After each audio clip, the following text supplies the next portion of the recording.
So, Neon Genesis Evangelion.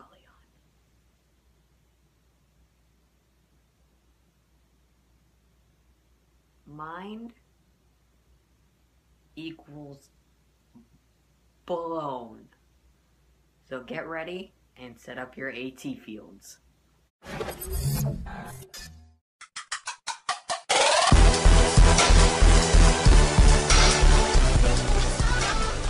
What's up, guys? My name is Daniel Hatermoda, and I feel after finishing this anime, I have to talk about this. So Neon Genesis Evangelion is a 26 episode anime that ran in 1995 and ran for about a 6-month time period. And considering that the animation quality is very not on par with today's anime, it is still good for its time period. For 20 years ago, and some people might not be able to get used to it, but I really did enjoy this story up until the last couple episodes, because they did fuck with your mind. You don't understand what is going on. You don't understand the last 2 episodes, really. Now, I have seen the end of Evangelion, and I will do a separate review for that, but I would like to just talk about the anime itself first. While the story focuses on the boy Shinji Ikari in the near future, which in that time period, it was the near future, but it is 2015, and this is when this anime takes place. It takes place in the year 2015, but it is 2015, and get ready for angels. I'm just saying, get ready for some angels, guys. It's gonna happen any day now.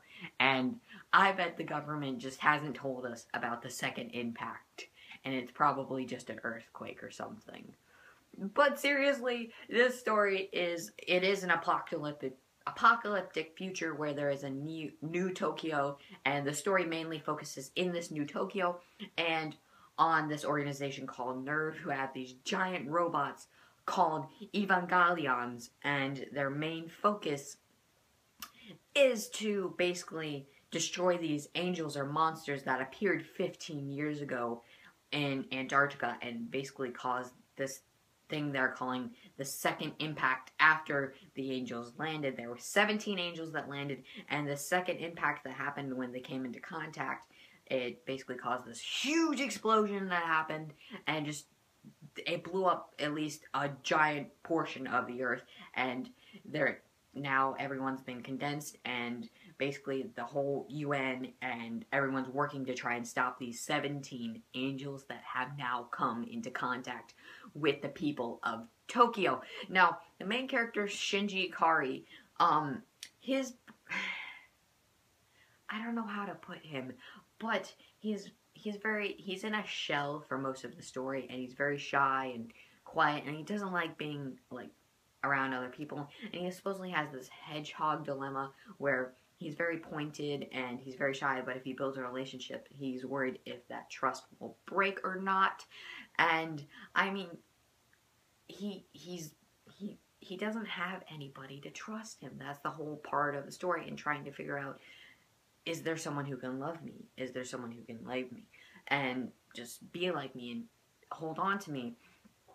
And he's basically called in to go become an Eva pilot, or short for Evangelion is Eva pilot. I'll probably be using that term some in this review. And an Eva pilot, their main goal is to destroy the angels that have come and are trying to destroy the world. And Shinji's called after being forever after his father abandons him, and he lives with his freaking teacher. His teacher. His dad abandons him after his mom dies. Abandons him. Gendo Ikari abandons Shinji.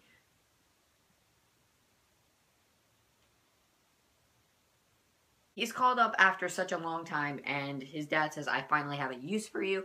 And that's just horrible. I mean, he's just the father of the year right here. This is a father of the year.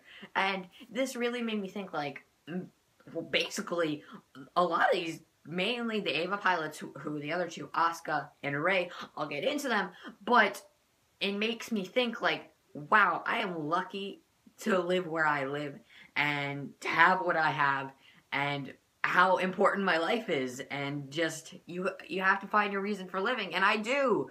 I'm doing YouTube and having fun with friends and doing all this stuff, but these characters don't have these drives that I do, and other drives that most people do, because they've had such bad past. And mainly with Shinji, he's never really had anyone. I mean, you're living with your teacher? That's a little weird, bro. That's a little weird. And you never really had any friends, so you stand out by yourself. So that kind of sucks too. But he is called by his father to go and see him to become the Eva pilot, as I said. And at first he doesn't want to do it. And we see it's a very kind of, I'd say, like, slow progression through the first couple episodes, and he, like, after like the 4th or 5th episode, he decides to quit. But once he makes friends and sees that the guy Kensuke and Suzuhara want to become his friends, I mean, he has this change in him, and he decides, I want to be an Eva pilot once again. And once he becomes an Eva pilot, it becomes I would say the first half of the series, I'd say like 13 or 14, episode 13 or 14. It's very repetitive. They have some type of meeting in the beginning, some event that happens, then an angel attacks. However, that event in the beginning of the episode helps them beat the angel, and so on. But once we get to about that 14th or 15th episode, it does change dramatically, and it does shift from that mech anime that has all these awesome action scenes and shooting and fighting and using knives and blood and gore. I mean, the last half does have blood and gore, but it takes on a more psychological feel, so you're kind of have this, like, mind F in you, and you're like, what exactly is going on? Like, okay. I want to touch on Rei Ayanami. Yes, Rei. And she's very quiet, and we figure out later in the series, you don't understand why, but she has a very mysterious past, and basically, spoilers, guys, but, she's part of the first angel that appeared, Adam, and she has just all these clones, and to help pilot the Evas, and the Evas themselves are part of Rei and who she is, and it's kind of a little weird, and she's basically an angel herself. I think it's Lillian, or Liliet, something like that. She is the pilot for that, she is the one who manifests that, and for some reason, this committee that they have wants to basically bring about the destruction of mankind, not only just the angels, but their true goal was not only just to destroy the angels, but to create the other up to 13 Evangelions, and all these Evangelions to wipe out humanity. So, like, take Attack on Titan, multiply that times, like, 1 billion, and it's the entire Earth. That's Evangelion, guys. So, basically, for all you Attack on Titan tards, this is a much better anime. So, shut the fuck up. So, the last character I do want to talk about is, I will get back to Rei, but I do want to talk about Asuka, and Asuka is basically the same as Shinji, and they all three have the same thing, because they have such high sync ratios is the reason they were chosen, and their sync ratios, most of you probably know this, but their sync ratios are basically how much they can connect with the Eva, and how they do with the Eva, and as the series does progress with these Evas and sync ratios, Shinji does get better, but as it comes to the end, he does go insane at the end of it, and you see most characters have this breakdown after the end and defeat of angels. Now, Asuka, Langley Soyu, she's the same as Shinji. She just wants attention and someone to love her, and instead of drawing back in a shell like Shinji does, she goes the exact opposite route. And basically all three of these characters, they're all one and the same. They all have the same problems, and that's why they have those high sync ratios. Asuka she, as I said, she is the same as Shinji, and with her character, she just drives for attention because she never received that attention as a daughter, and basically her father abandoned her, so she never got attention from her father, and her mother just went mentally insane and played with this doll and she would only love her daughter Asuka if she followed all the orders and things like that. You have to become my servant. Kind of, this is where I do see some of this religious symbolism. She has to follow them, basically like all these servants of God, like you see people who go to church. Now, I'm not saying this is a bad thing that you go to church or anything. I don't want to bring in religion or anything. But what I am saying is that he's kind of dissing Hideki Anno, the author of this series. He is dissing religion, and I'm guessing he doesn't like it, because I do see this, and I mean, this is with all these characters, too. You do see this with Rei, you do see this with Shinji, and mainly and especially Asuka, for who she is. You know, I guess. Also, we cannot forget about Masato. Masato. Once again, she is another case of Shinji and what could have happened to Shinji. All these characters are basically different people with depression and psychological problems, and Masato is another case. She is the only survivor of the second impact when it hit in Antarctica.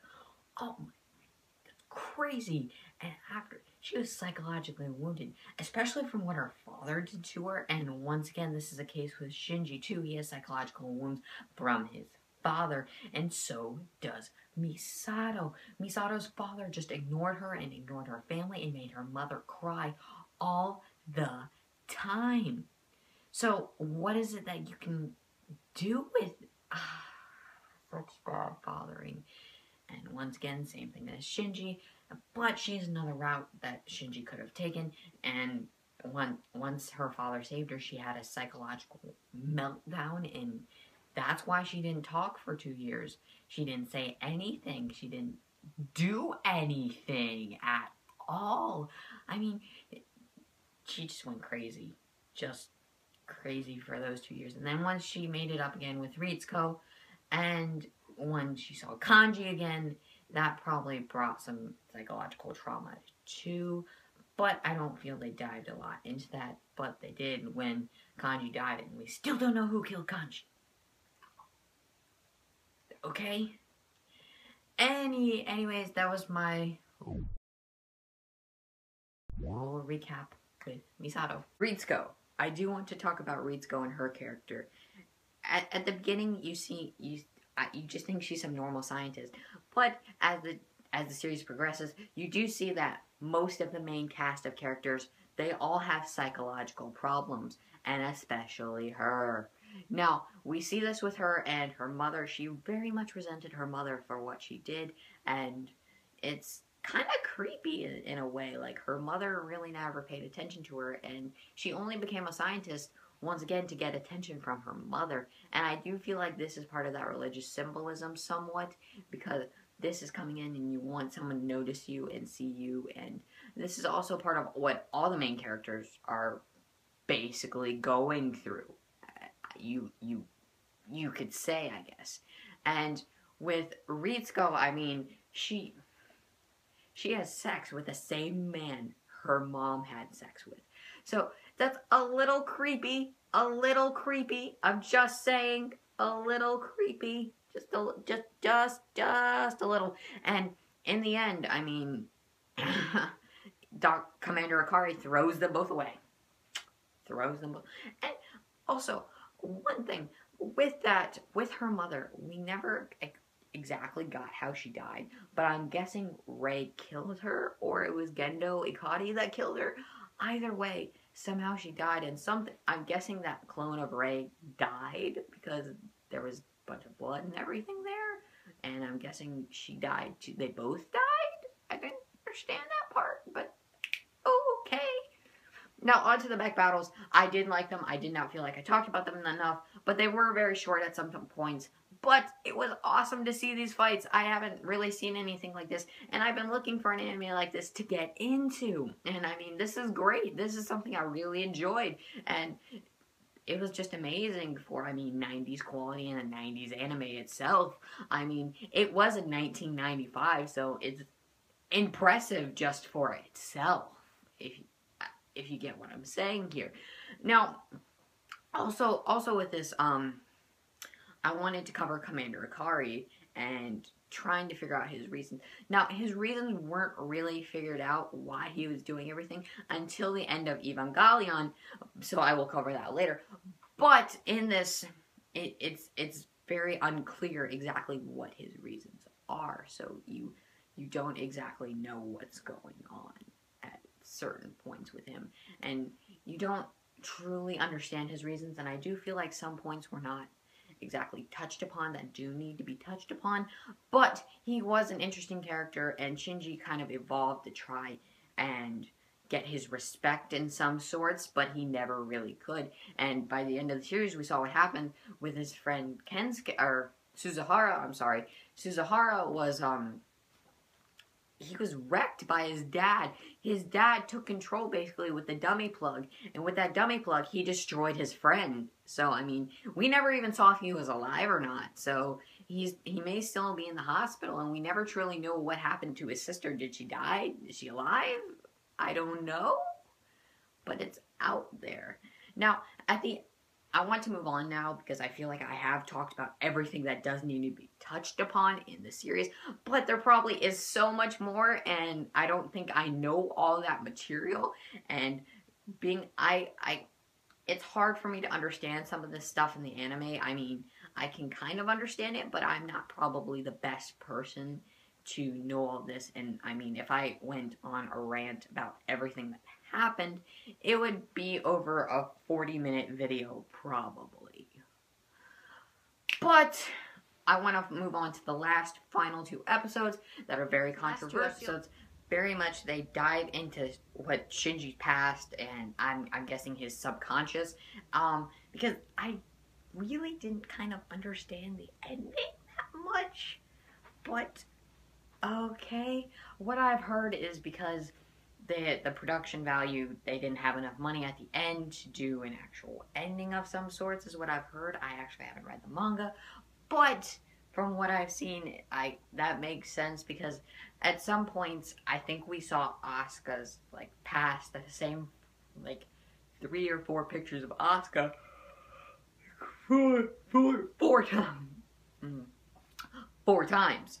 And, I mean, it's an odd ending. It's very odd. You don't seem to understand it, but the main point they're trying to get across is show that Shinji has made it past all these dilemmas in his life and all these trouble and hardship, and he has to understand he can love other people, and he has to get close and build relationships, and at the very end, he does understand this, that he can do that, and that's kind of how it ends, really. I mean, that's it. And then we move on to the end of Evangelion. Alright guys, that is my full anime review of Neon Genesis Evangelion. If you guys like this, make sure to like, comment, and click that subscribe button, and peace out.